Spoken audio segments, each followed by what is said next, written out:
Hey, next week, before I forget, very cool group we're bringing in. We tried to mix it up a little bit around this season especially. Last week we had Napa High's Vocal Music Workshop. They were great, and glad so many of you are here to enjoy that. Next week, we're bringing in San Francisco Brass, who we've had a relationship with for several years. These are legit all-pro people from the Bay Area. They've been playing together for 20 years.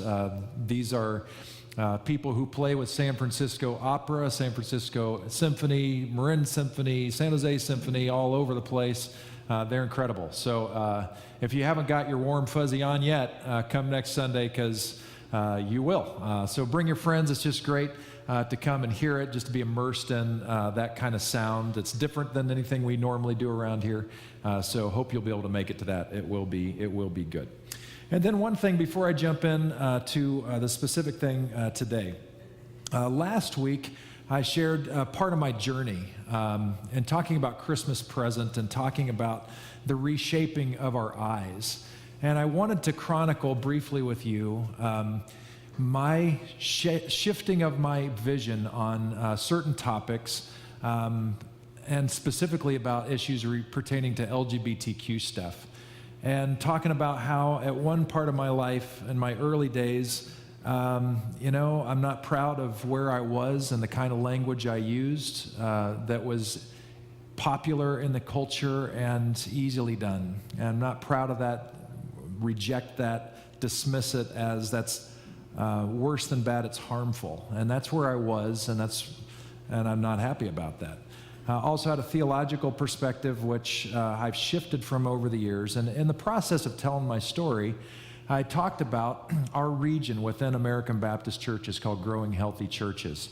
And I was very brief in talking about that. I didn't really say much at all, except that I got let go of my position within the region of helping other pastors and just kind of moved on from that because I really just wanted you to see that my progression has entailed coming from a place that, at least in speech, was violent to being with the LGBT community in equality.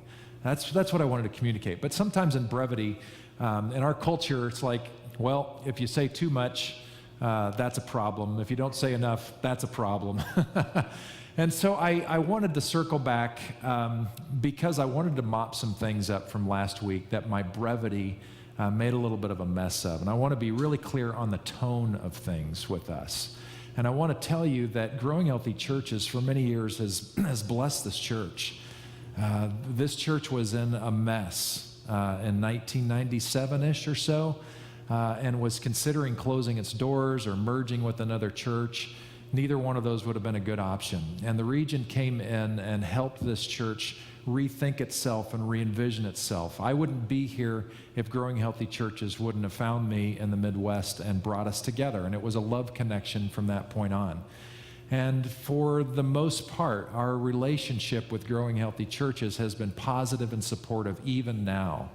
So when I talk about getting fired or let go of the position, sometimes we naturally go to places of, oh, who can we blame? Who can we get mad at? And that's not the tone. Remember that even when I taught about this issue twice over the last 10 years, the region accommodated me, even on a high-level staff position within the region. And even when I came out clearly saying, I think equality's right, and that's not unbiblical, and there's a way to understand this whole thing theologically which makes sense and is welcoming, and it's covered in shalom, all those things. And with that, they wanted to keep me around the table and recognize that. And Steve Lewis got his ordination signed off on because they made space for us. That's the tone of this whole thing. And so I wanted to make that clear. And, the executive, Tim Brown, I don't think he was happy about doing this. I think he cares for me as a friend. And another friend who is in the ordination council and a member of the board of Growing Healthy Churches, sent me this email in response to this whole thing. And I share this with you just so that you get a real feel for the tone. We're in different spaces. in terms of this issue, and it's causing division between us and them. But that's what the issue is. And so this is email from a fellow pastor, a friend of mine. Suffice it to say, I hate division. I hate the ending of connection and relationships. I love and value you and long for us to stay connected. I don't know about others, but I want to sit at the table with people who think differently. It helps my growth personally and solidifies or changes my perspective. And he goes on to say, you bring such great things to our region and your influence will be missed. With great love and respect, Kevin Wood. So this is a shout out to Kevin for that. And it just helps you understand the tone of things, okay? So there's nobody to get mad at except for reality, that this is our place in history. And myself and the overwhelming majority of crosswalkers, we're on this particular issue. We've moved into this way of thinking in history. And there have been many times in history when things like this happen, and this is just where we are. So imagine, one of the first divisive things, if you can imagine this, is hard to believe, but it literally split the church. And at one time in church history, there were not just one pope, there were three.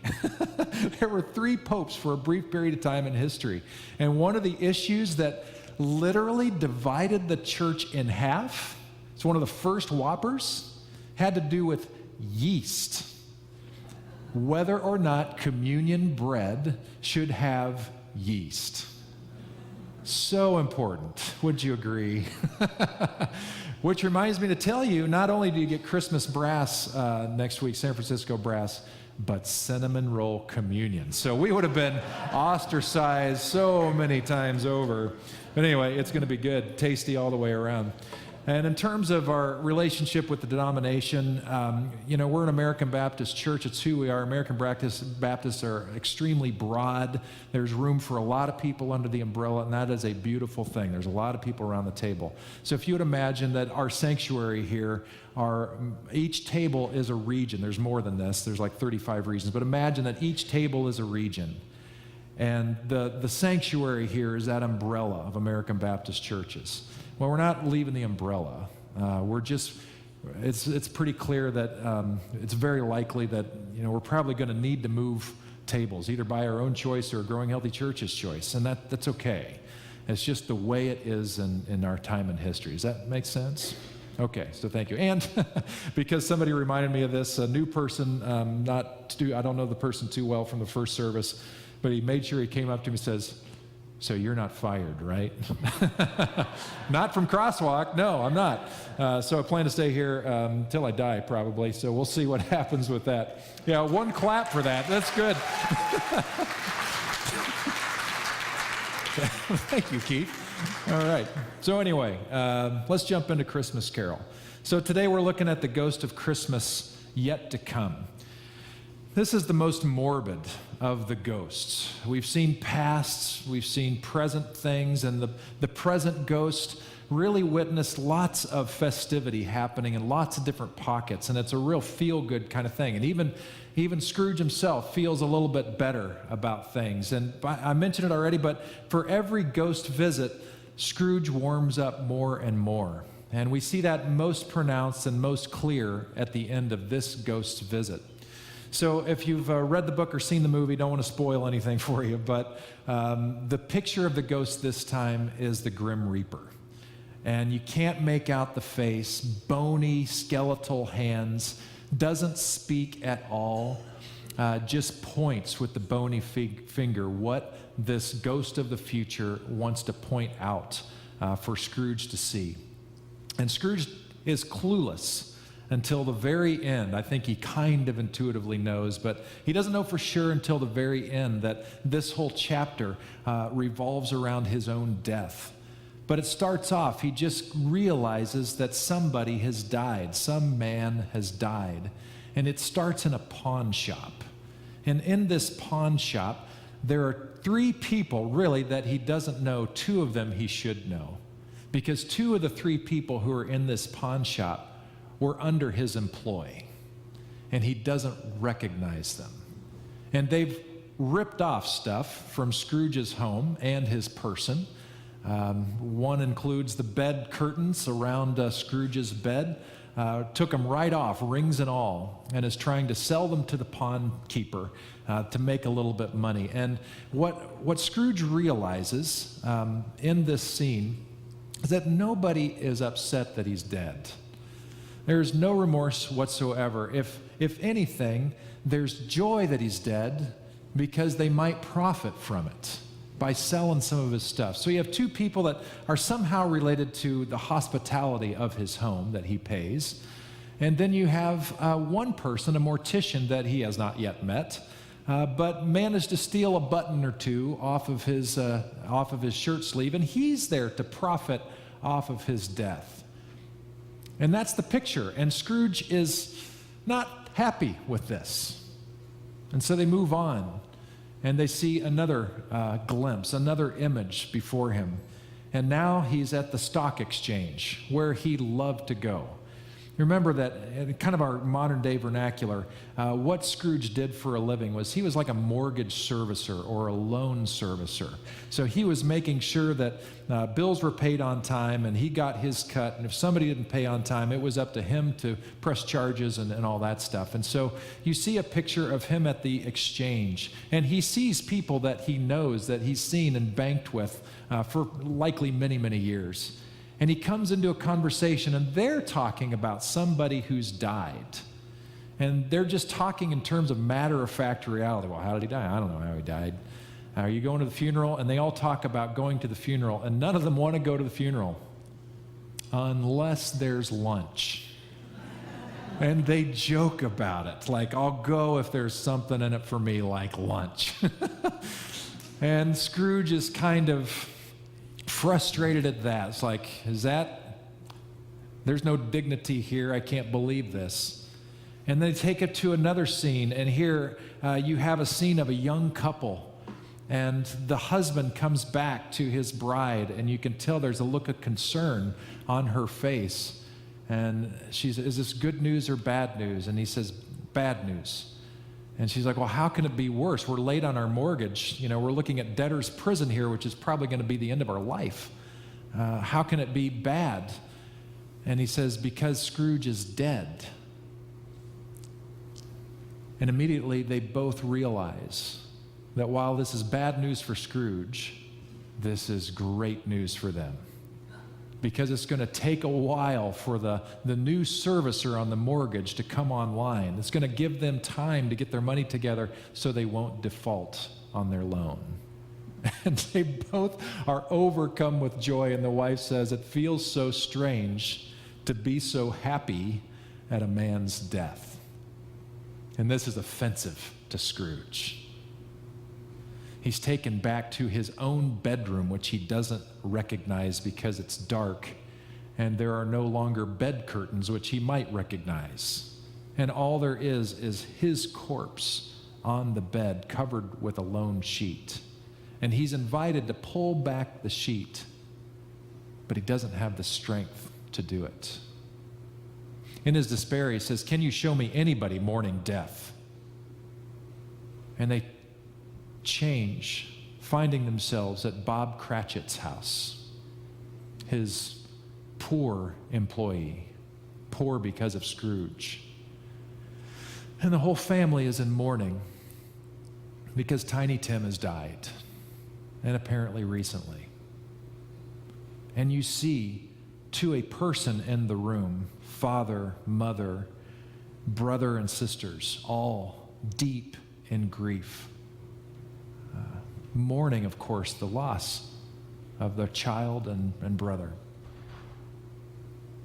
He even speaks about Scrooge's nephew, Fred, who tried to invite him to Christmas dinner every Christmas and was met with a bah humbug.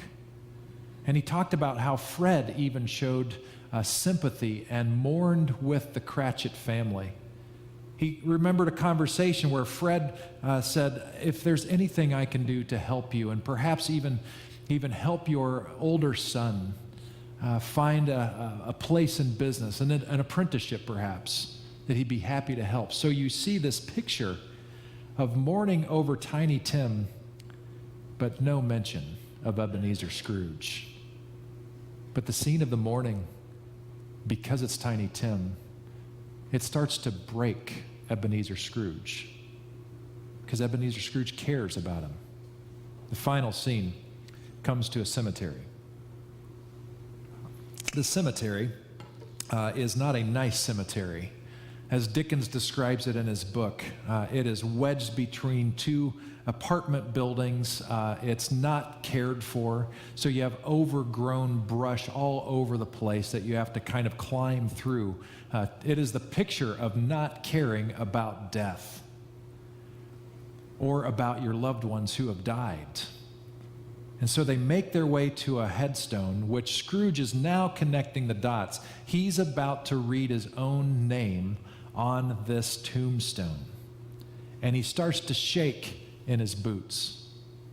And before he dares wipe the snow away, he has a one-sided conversation with the ghost of Christmas yet to come. And the first thing he says on this screen is this: "Are these the shadows of the things that will be, or are they shadows of things that may be only? Men's courses will foreshadow certain ends, to which, if persevered in, they must lead.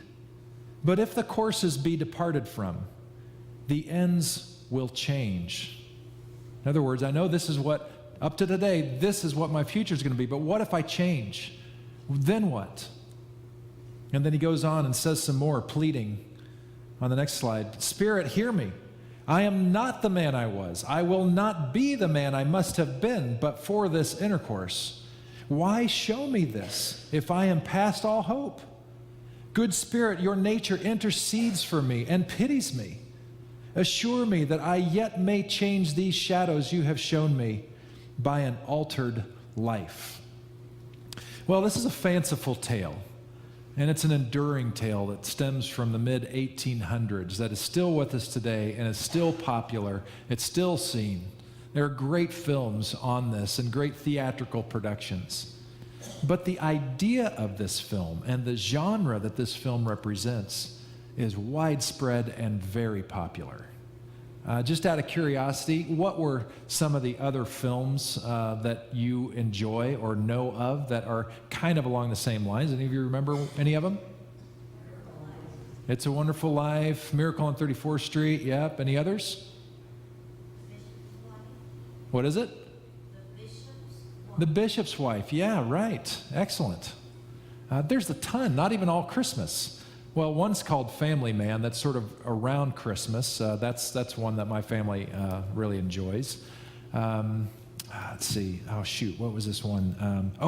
This one was a remake in I think the early 80s. Heaven Can Wait. Do you remember that one?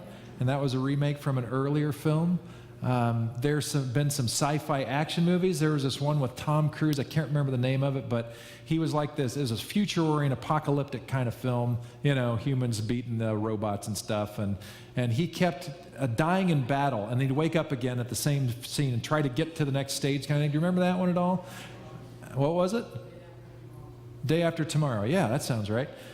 There's another one, I think Sliding Doors with Gwyneth Paltrow, and a whole bunch of them. So this idea is very popular, and that says something, that if Hollywood is producing movies like this, that means they know that this idea resonates with us about wanting to look at ourselves and assess who are we, who do we want to become. This is part of the human experience. This is maturity, after all. If we're going to be more and more whole as people, that means along the way we are making choices to become more whole, which, as prerequisite, we have to have a moment or two of personal self-reflection about who we are up to this point in order to decide who we choose to be going forward.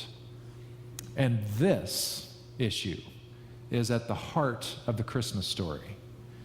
We often think Dickens is just a fanciful story about a ghost that, met this fictional character Scrooge, but actually we have a spirit, a ghost, if you will, an angel of God that meets the two primary characters in the Christmas story. And let's see what we see there. So in the first one, we check out Mary's story on the next slide.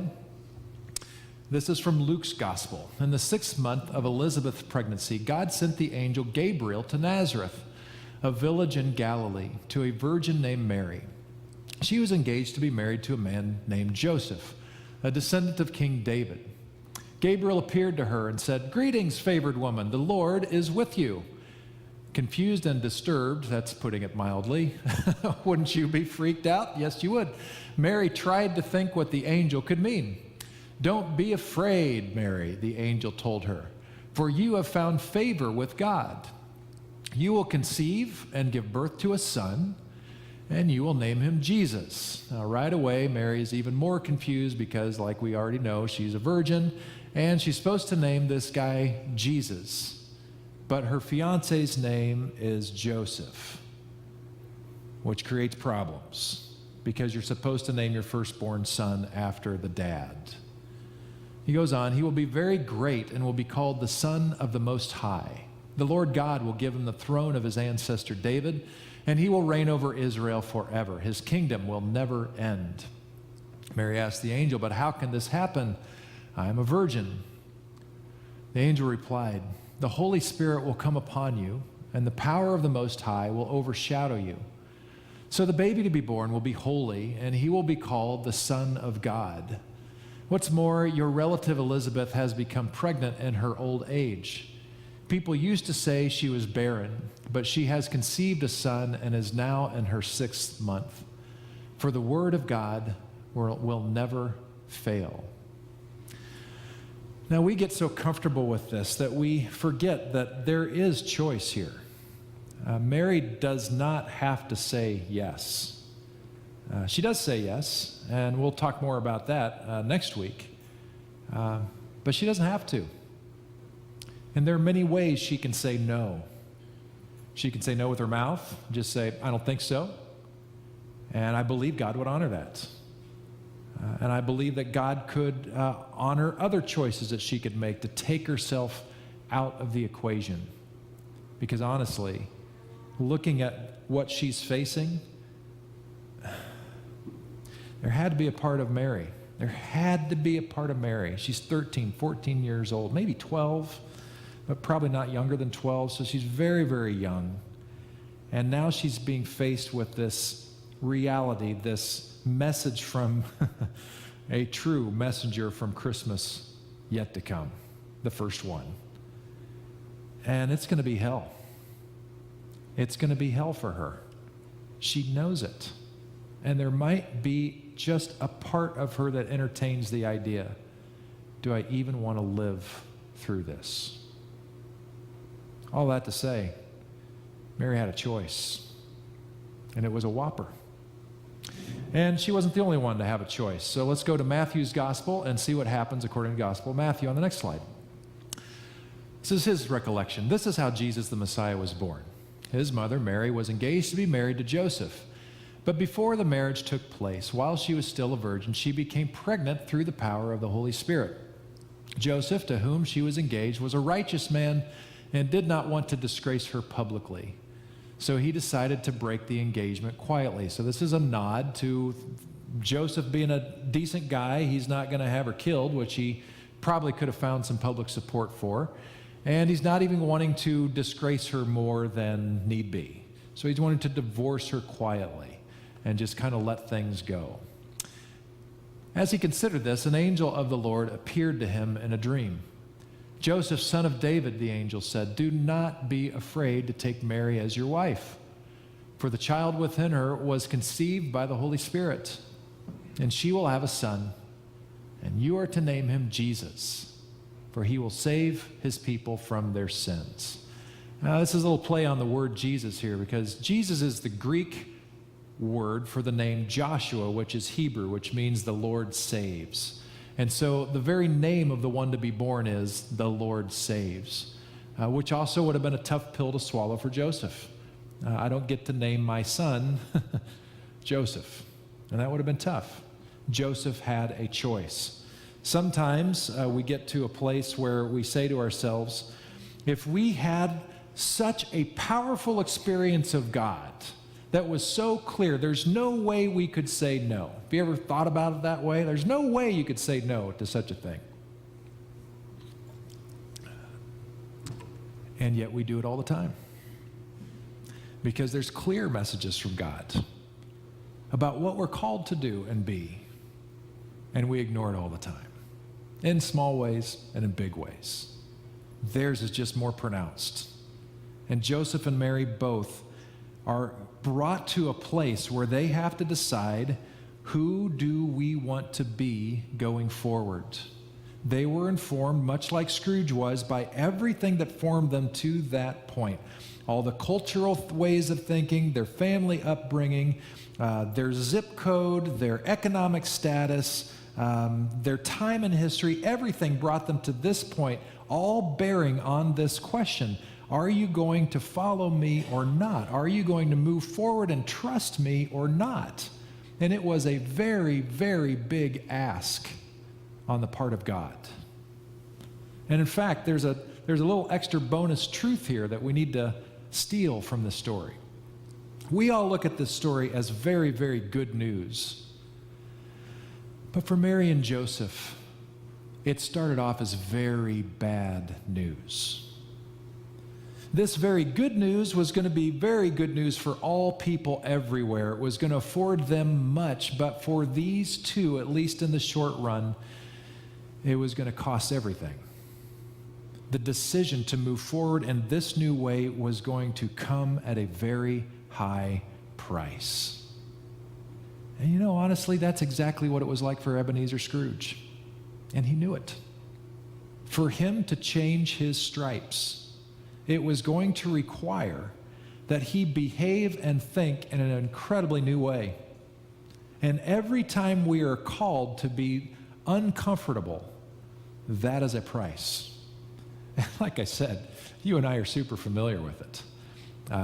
I give myself a challenge, it seems, every year. Around October, November, I start preparing a gift for myself. It's the 20 pounds I know I'm going to need to start losing in January. I get started early, mind you, right? I'm going to take my time to give myself this challenge. And yet I know better. I know there are healthier things I can do.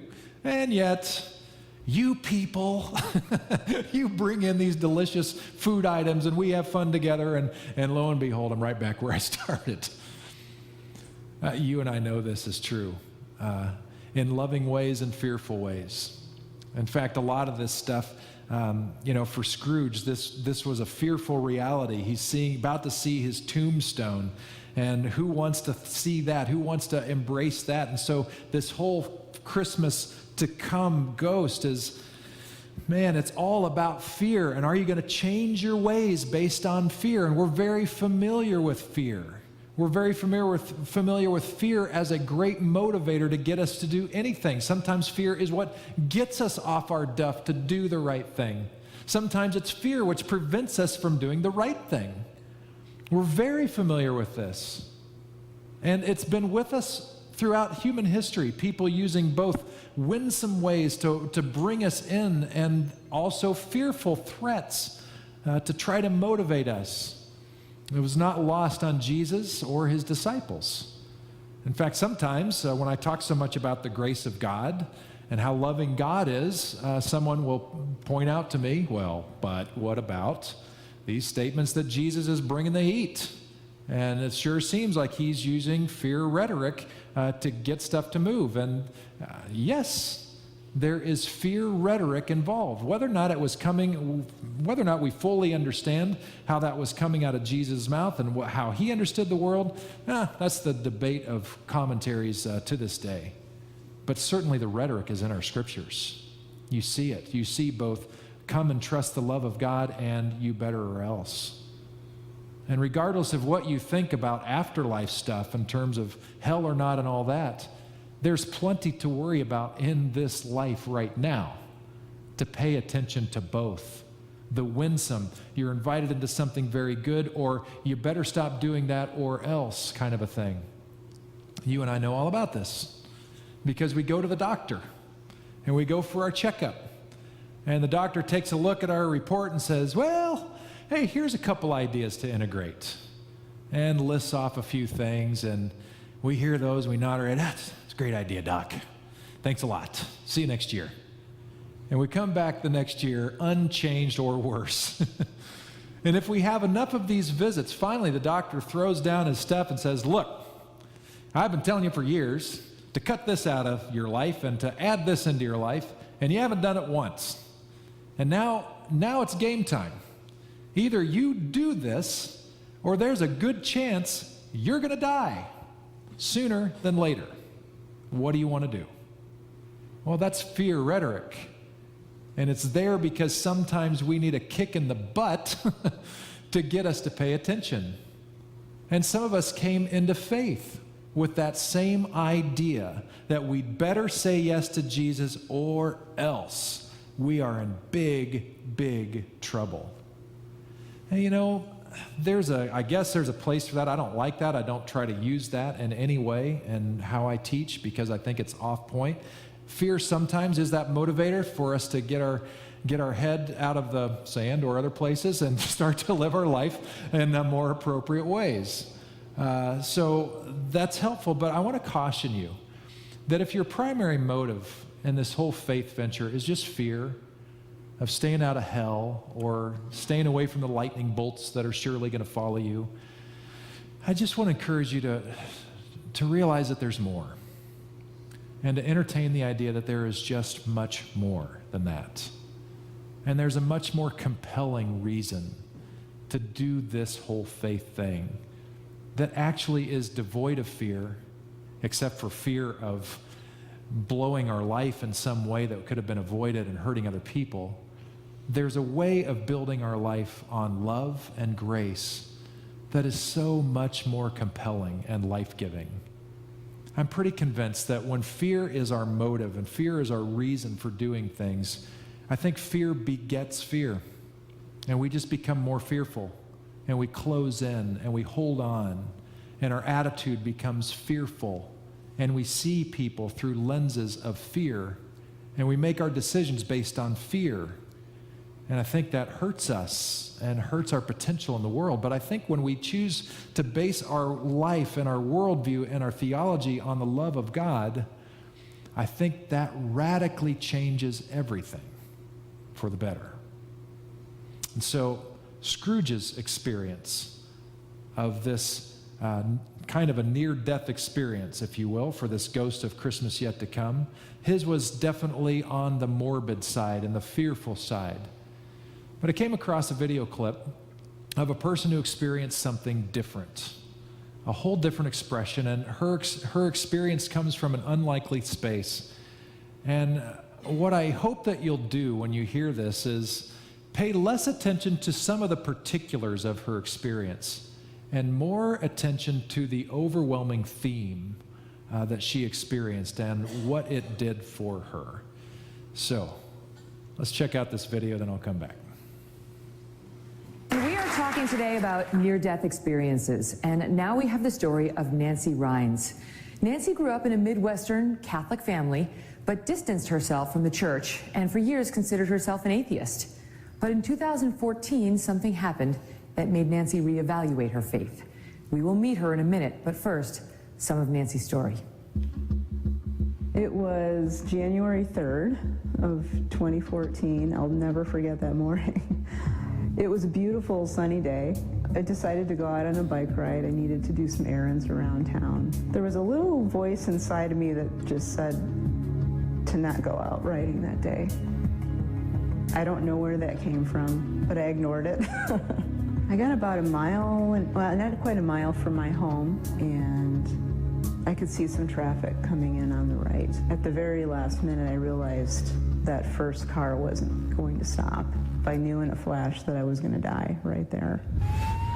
It was a woman driving a big SUV, and she hit me broadside. I put my hand out like this to try to veer off my bike the other direction. I ended up flipping onto the top of her hood and looked in. I think she was so focused on her phone that she didn't know that she had hit anything or anyone. So I ended up pinned between her vehicle and the road as she drove. As my shoulder hit the pavement and my body hit the pavement, I had an interesting thing happen. I had what I call a sense of dual consciousness. Me underneath the vehicle, being dragged under this vehicle. But at the same time, I saw the whole accident unfold from a position of 50 to 75 feet outside of everything. I see myself laying under the vehicle in pain, in screaming. I saw a woman struggling to hang on to life. Nancy Rhines wrote about her story in her book, Awakenings from the Light, 12 Life Lessons from a Near-Death Experience. Welcome, Nancy. Thank you for being here. Thank you so much. So that moment you described as dual consciousness, was your heart still beating? Were you still alive in that moment? I was still alive in that moment. That's why it really kind of freaked me out a little bit. I hadn't had any, I had never felt anything like that before. There was nothing in my lexicon to describe what this was, but I was still alive, yes. And it was almost, unfortunately, it was only a preview of what was to come. Right. Because 3 days later, you had a major surgery. Right. And what happened? So during the surgery, my heart rate stopped for a brief time, and my breathing went to zero. My blood pressure dropped precipitously.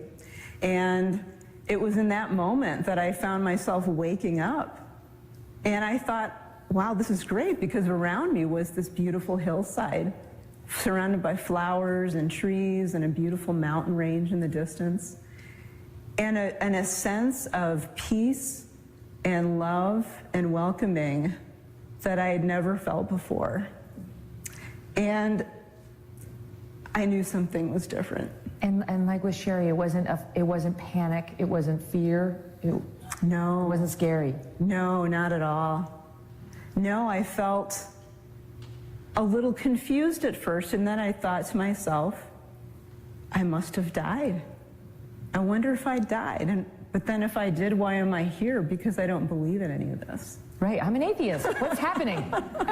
Could it be I was wrong? Exactly. And what about that? Because you came back. Right. And what information did you take away from that? What lesson? Well, I was welcomed in to heaven, what I call heaven, immediately. When I had that thought of, I wonder if I died, and if I did, why am I here? There was a welcoming voice that said, because you are my child. This is your home. Welcome home. Was there hesitation about returning back For here? me, yes. Like you might have just stayed there. There was a part of me that really wanted to stay because of the peace and the love. The love was incredible, and the connection to everyone and everything was incredible. I was connected not only to my family here on earth, but also to everyone else in that place. So what made you come back? What made me come back was that I had agreed to do this before I was born. And I was reminded of that while I was there. That you had more business left to finish. Right. And I said there was at some point a womanly guide came and kind of helped me out. And I said to her, I don't remember agreeing to do this. And so she showed me on this kind of a screen in the sky of me standing in front of all of my family and friends, agreeing to do certain things, and this was one of them. Do you live your life differently now as a result? Completely differently. How? I actually take a lot more risks. Is this similar? Not in a bad, like, put my body in danger way, but I realize that, again, I don't want to let fear run my life. I'm much more loving. Much more loving. Incredibly. My capacity for love has increased multiple times. I mean, just an incredible amount of love for everyone and everything. And I'm at peace. I live every day from a state of peace and love and joy. And faith? And faith, definitely. Faith, that changed almost immediately. I'll bet. Yeah. Wow. So glad you're well. Me too. And here to tell us the story Me too. Finish your important business. Thank you. All the best. Pretty cool, huh? So Scrooge, after he had his experience that night, he was a new man, at least in terms of his lip service and commitment. And so he says to the ghost of Christmas yet to come, I will honor Christmas in my heart and try to keep it all the year. I will live in the past, the present, and the future. What an interesting thing to say. The spirits of all three shall strive within me. I will not shut out the lessons that they teach. In other words, this guy was choosing to be a whole human being where everything belongs, to use a Richard Rohr phrase, throughout our entire life, informing us all the way through to become a more and more beautiful, responsive person. The woman who had this near-death experience, I don't think she's alone. And I'm not surprised that she had it, because the reigning character trait of God from the first book in the Bible, Genesis, through the last book in the Bible, Revelation, the reigning character trait is love. There's a smattering of other things, some uglier expressions of God, which I think say more about the people writing it than the God they're trying to write about. But throughout the whole text, it's love, it's love, it's love. This woman had the gift of seeing it and experiencing it, and it radically changed her.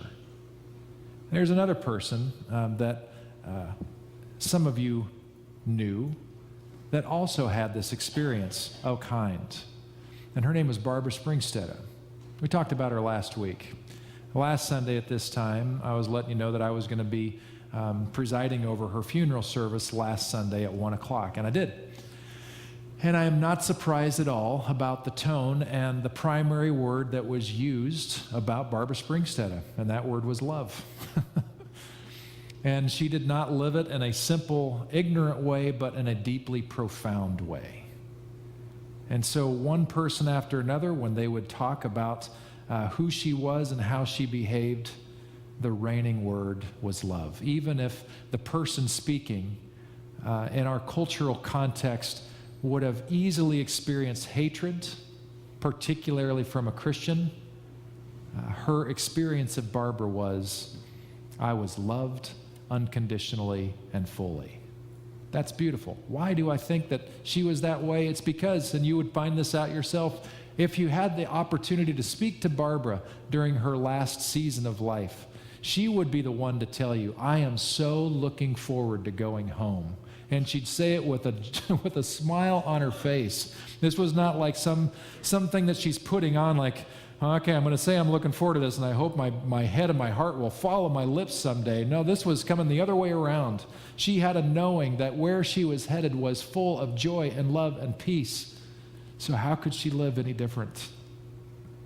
So Scrooge, in this last scene, he visits some people that I wonder if you could take time today or tomorrow or this week to ask, how are you interacting with the people that Scrooge interacted with?